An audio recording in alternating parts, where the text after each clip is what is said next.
नमस्कार। मैं चुरामन साहू, समाज सेवी और हमा छत्तीसगढ़ न्यूज चैनल से हमने आरटीई आरटीई जो घोटाला हुआ है उस पे हमने कलेक्टर को, जिला शिक्षा अधिकारी को लिखित में शिकायत की है और ज्ञापन दिया है। ज्ञापन से हमको वहाँ से कोई रिस्पांस तो नहीं मिल पाया, लेकिन हमें एक अखबार के माध्यम से ये पता चला कि आरटीई में एडमिशन में घोटाला हुआ है। आइए जानते हैं आरटीई होता क्या है। आरटीई का नाम क्या है पूरा, तो निशुल्क बाल शिक्षा का अधिकार। निशुल्क बाल शिक्षा का अधिकार किनको दिया जाता है? शासन प्रशासन द्वारा।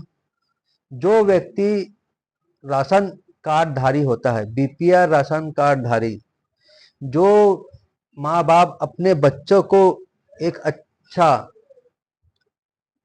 शिक्षा और बड़ा होकर पढ़ लिख कर सम्मानित व्यक्ति बने, जो माँ बाप ये चाहते हैं उनको ये अधिकार दिया जाता है।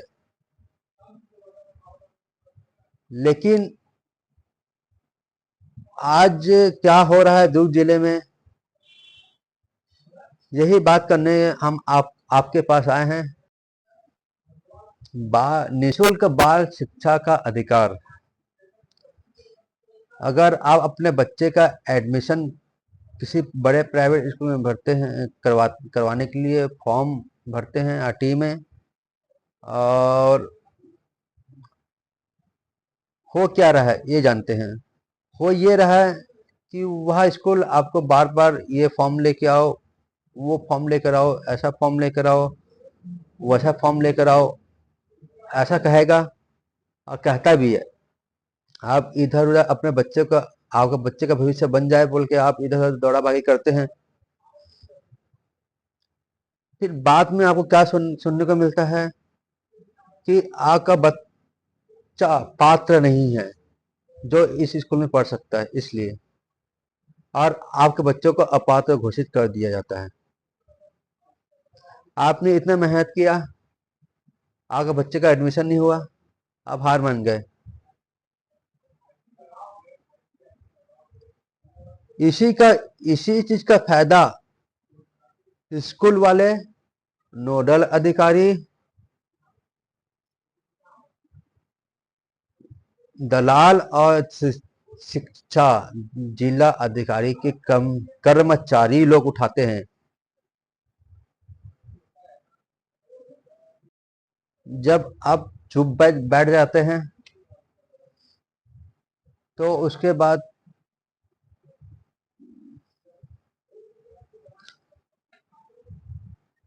क्या होता है, वहां पर किसी और बच्चे का एडमिशन करवा दिया जाता है। आपको बोल तो दिया जाता है कि आपका बच्चा पात्र नहीं है, लेकिन वहां पर जब किसी और बच्चे का एडमिशन होता है तो एडमिशन फ्री में नहीं होता। उन बच्चों के माँ बाप से भी पैसा लिया जाता है जिन बच्चों का एडमिशन हुआ है। यही घोटाला आरटीई एडमिशन घोटाला है।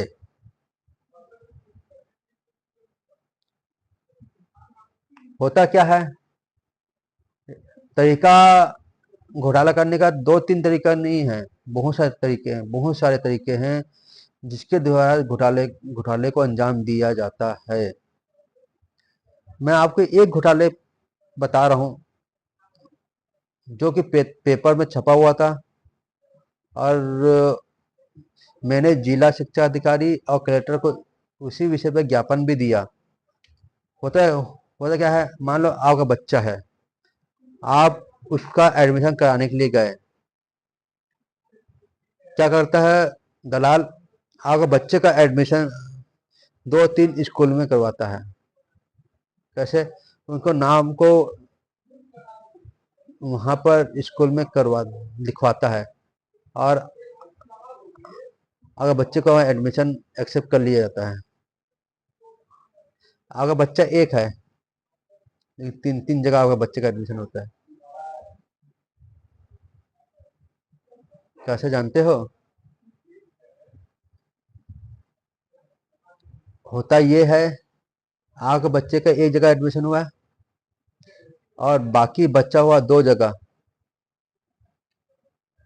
पैसा लेकर एडमिशन कराया जाता है।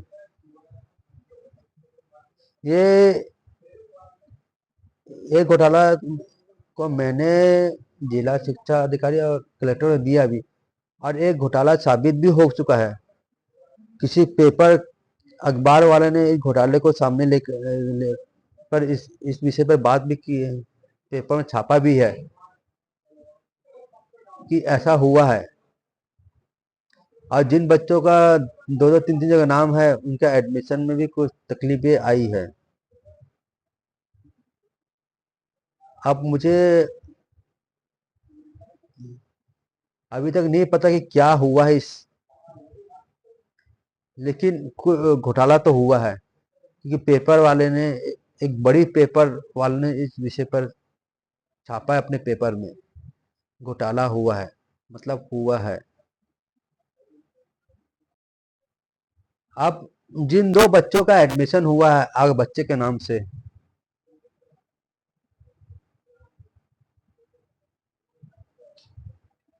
आप जानना चाहते हैं कि वो बच्चा कौन है, कैसा है, और किस परिवार से बिलोंग करता है? तो जरा सोचिए, जिन बच्चों के माँ बाप अपने बच्चे को पढ़ाने के लिए 50,000 1 लाख तक खर्चा कर सकते हैं, तो उन बच्चों के माँ बाप के पास कितनी सुविधा होगी? वो बच्चा कार में आता होगा, स्कूल में छोड़ते होंगे माँ बाप, और शाम को लेने भी से माँ बाप आते होंगे कार में।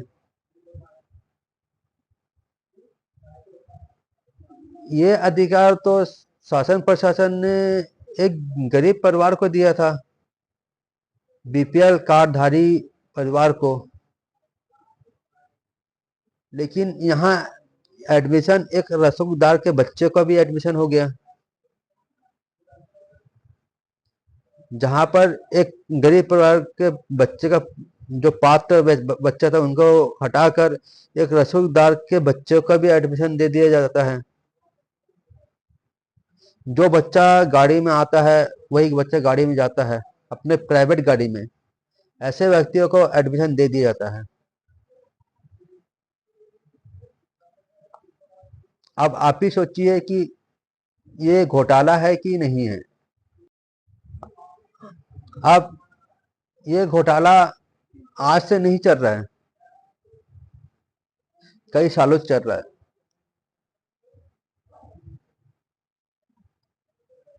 सरकार आई, सरकार बदली, सरकार चेंज हुआ, दलाल बदले, अधिकारी बदले, कलेक्टर बदले, सब बदले, लेकिन घोटाला नहीं रुका।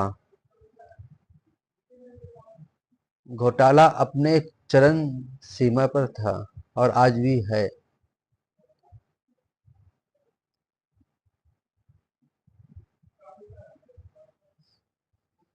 आप आप भी सोचिए, आप कमाने वाले 10,000 रुपए, और जो अधिकारी आपसे पैसा मांगता है, जो कर्मचारी आपसे पैसा मांगता है, जो नोडल अधिकारी आपसे पैसा मांगता है, या जो दलाल आपसे पैसा मांगता है, उनका पेमेंट है 50,000।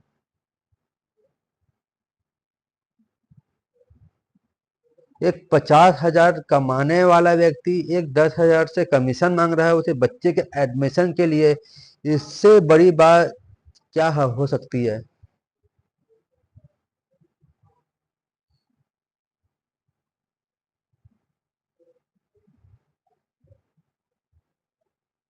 ये सिर्फ आरटीई घोटाला नहीं है, ऐसा घोटाला हर क्षेत्र में, हर विभाग में हो रहा है। एक 10,000, 7, 8,000, 10,000 कमाने वाले व्यक्ति से परेशान कर उनसे पैसा की मांग किया जाता है। जानते हैं को कौन व्यक्ति है? जो व्यक्ति 50,000, 30,000 कमा रहा है। आप ये सोच लो कि उस व्यक्ति द्वारा मैं उस व्यक्ति को क्या बोलूं, मुझे समझ नहीं आ रहा है। उस जो 50,000 व्यक्ति कमाने वाला व्यक्ति अपने से भी लो कैटेगरी व्यक्ति से पैसा मांग रहा है। जो लो कैटेगरी किस टाइप का? जो व्यक्ति मजदूरी करता है, 10,000 कमाता है, मेहनत करता है, आप उनसे कमीशन मांग रहे हैं। इससे बड़ी बात क्या हो सकती है?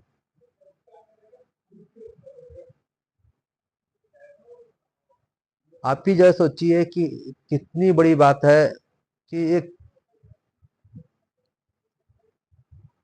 एक अधिकारी लोग पैसा मांगने के लिए खुद सामने ना आकर एक दलाल को रखते हैं और दलाल के माध्यम से उस व्यक्ति को परेशान किया जाता है और उस व्यक्ति को परेशान करके इस पैसा वसूली किया जाता है।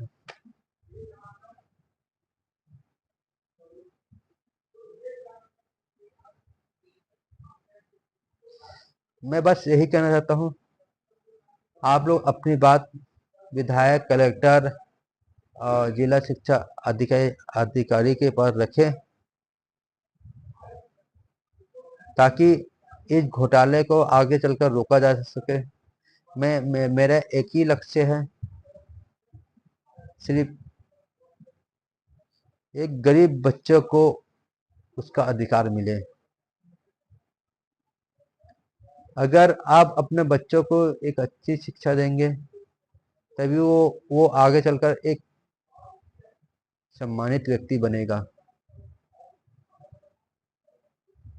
धन्यवाद।